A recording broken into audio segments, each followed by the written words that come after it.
Hey YouTube, it's Monday morning and it's really getting nice here. It's unusual the third week of October or the fourth week of October that there'd be so many leaves on the trees yet. But anyway, I'm going for a little walk. I want to take you with me. You know, there's two, I try to answer all my comments because I really enjoy, you know, the dialogue back and forth, even though it's written on the YouTube channel. But what I wanted to say is I try to answer all my comments. Now there's two comments that I cannot answer right away. One is something that's thought-provoking, and the other is a comment where someone doesn't understand what I'm doing, and therefore they can't, they take a stand on something that is not comprehensible to me, so I don't answer those. I don't know what to say. So anyway, I have a subscriber, and you'll know who you are actually, and the handle is R.E. Hill. So he says some pretty thought-provoking things on my channel, and I appreciate it. And also,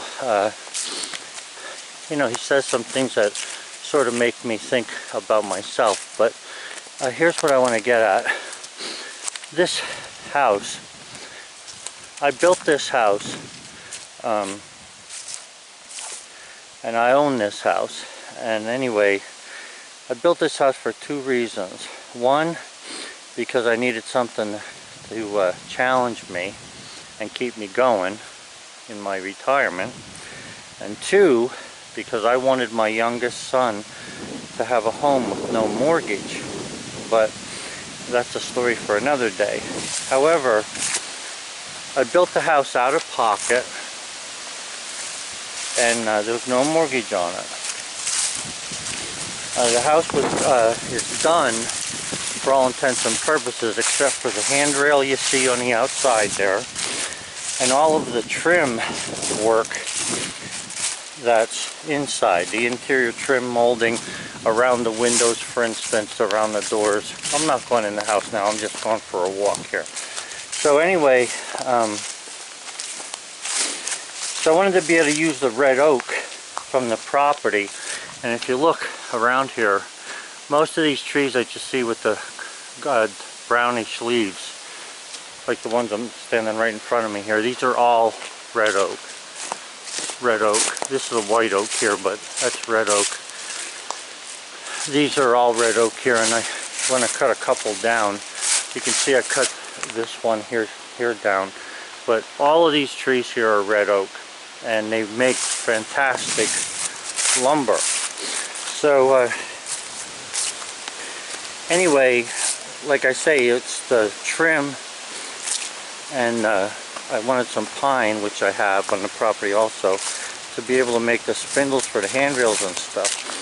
So anyway, here's, this has to do, this video, with the same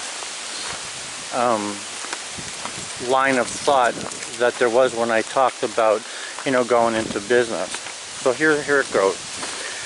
If you think about this, red oak molding is $1.50 a foot for the casing that goes around the doors and windows, but the base molding is $6 a foot. For this is solid red oak now for a 1-inch, and the 1-inch window sills and extension jambs for 1-inch wood. Now they don't normally use 1-inch. Like if you buy Anderson windows, they're not 1-inch, but they're, you know, the extension jambs are still costly, but it ends up where they cost somewhere around $8 a foot, a board foot.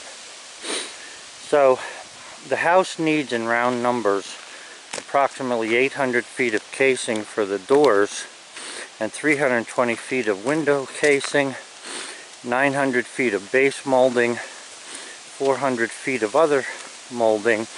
And when you do the math and you figure all these numbers out, it comes to a grand whopping total of $16,196 for the red oak. These are some of the hemlock I have on my property here. This is the east and southern end of what I have here.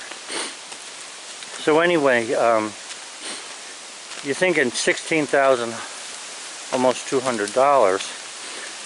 So the Woodmizer kiln setup, and the Woodmizer itself and the kiln setup, you're looking at $10,000 for the setup of the Woodmizer and $600 for the planer. So $16,000 for the red oak to buy just the material. You compare that to $10,600 for the Woodmizer setup and the kiln and the planer, and you're looking at a savings of $5,596. Now I don't know about you, but you know, that $5,000 looks and feels better in my pocket than it does when I look at it in Lowe's pocket. So, and any labor that I do on the house naturally is going to be paid back to me when I sell the house, or when it's sold at, you know, at my demise. But anyway, plus I'll take that $5,000 and make money on that, the savings, because I'll just put it into shares of stock of some kind that I have. So don't forget the porch spindles and handrails. They just sweeten the pot here with this deal, because having the Woodmizer be able to cut that is just an extra gift as far as I see this. But that's the total reason for buying the Woodmizer. I wanted to use the red oak and save money on buying the red oak lumber, and I wanted to be able to make whatever profile I want on the trim to suit myself. So the $16,000 for that red oak is a real cost, and the $5,500 plus is a real savings. So when my stock triples, and it will, I own a Woodmizer plus a $200,000 home, and I owe no one. Yes, I have money for the initial investment, but I want my money back, and since I'm in charge of the money, I always get it back. We're coming down my driveway here that leads to the house, and you can see where I have I had gotten the tarp for the front of the shed. I just want to get this buttoned up for winter, and I'm satisfied with what I got there so far. So anyway, now as far as the Woodmizer goes, the sawmill that I needed to purchase had to be able to cut all that wood that I was talking about, the red oak. So if it didn't do that, I would lose my investment. So you're looking at around 1,200 board feet of lumber. When I added up the blade costs to be able to cut that, and the gas and everything else, and by the way, I just want to make a comment about sharpening blades. Somebody put a comment on one of my videos saying that it only costs them $7 to sharpen a blade. I hear ya. I hear ya. There's only one thing. I can sharpen my blades for $0. It doesn't cost me $7. And if I start adding up, I got 10 blades, $7 times 10 is 70 bucks. If I sharpened them, and I did 3 times already, you know, you're looking at, what is that, $210 or whatever? You can do the math on that, but I have that money, it's still in my pocket, so I can use that money for something else. So I'm not saying that $7 a blade isn't a good deal, and if you don't know how to sharpen the blade or whatever, then send it out. It's up to you, you know, how you do that. But anyway, when I added up the cost of the blade, the gas cost, and the time for my pay, which equates to 30 bucks an hour is what I charge for myself to do things, or that's how I calculate it anyway, I figured that this would be a good investment, and I went with it. My wife and I actually decided on it. We talked about it, and both of us, she said, yeah, do it. So I did do it. And any mill that could cut 1,200 board feet would pay for itself. So all I had to do then was to buy what I considered the best made mill with the least amount of maintenance. Originally I wanted the Norwood, but I put erector sets together when I was 3 years old, and I really did not feel like putting another one together. I just didn't want to have to do that. I don't need to learn how to tighten bolts. Then I went to professional logger festivals and shows, and what I found out was that Woodmizer was at all of them. And not only did they have these smaller mills, they had all kinds of mills there and things, and the people that I talked to were knowledgeable about stuff and answered every question I had. So, and when I looked at the wood mill, and you look close at this and you see 2x6 beams there that are holding 2x5 beams, and you realize that the thing is built good from the ground up. That's what, drew me towards the Woodmizer. And then there's some other things too from experience. Keep in mind my Sears tractor is 20 years old, and it has a Kohler motor running on it, and it's running strong. That's a plus for Woodmizer because that's what this has on it.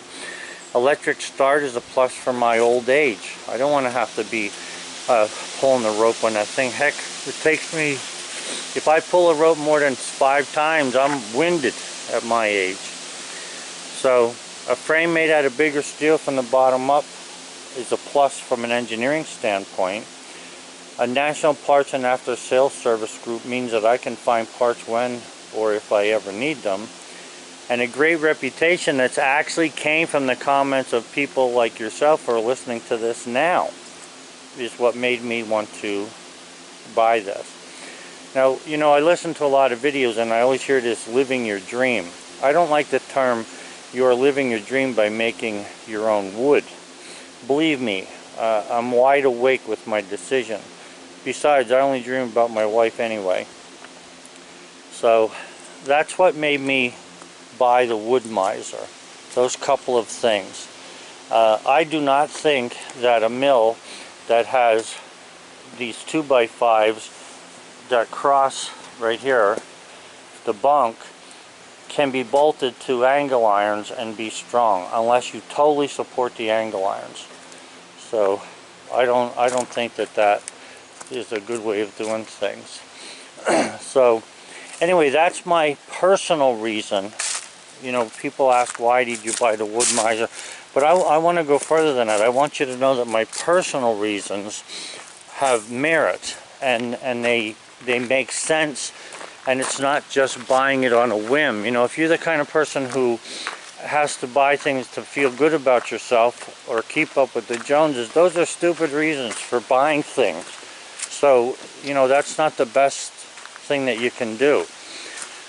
So what we need to do then is think about what we're doing when we do things. This is my office here. This is where I do most of my brainstorming. But there's something I want to show you in here in my garage that I think is important. Yes, my friend and I look like hillbillies when we're out there working, and there's no doubt that we probably have some hillbilly or redneck in the both of us. I need to light a light here. But here's something that I don't think you'll see in too many shops, and that's this. If you look at this, these formulas are for the time value of money, and I use these formulas to calculate what I'm working on. Okay, this has to do with interest, and it has to do with what you're going to make on something in the future. So I don't think you're going to see something like that in very many people's shop, but regardless, this is how I do things, and I don't fail. I'm not trying to brag here. I'm just telling you a fact. I don't fail because I try very hard to not fail. And what I want to say is, like I said about the, if you if you use together some honest thought and not frivolous desire, okay, those things tell you in the long haul how you're going to make out. As long as you don't use those two criteria, you got to get rid of them. So I use these formulas that you saw there to tell me how much money I'm going to make and how long it'll take. So anyway, guys, I'm out of breath already just walking that, I don't know, I probably walked 1,500 yards or so. Have a good one, guys, and remember, do math carefully, because the more carefully you do the math, the more chances are that you won't lose at whatever your endeavor is. And put thought into things, and don't let emotions drive you. Now, I know that's a hard thing to do, because you know, we get mad at stuff, we get upset with things, we are passionate about something, and that's fine, and it's good to have all that. But you can't let that happen to you. You can't be frivolous when it comes to your money, because if you're not wealthy, if you don't have a lot of money, being frivolous is just going to destroy you. Alright guys, have a good one. Bye.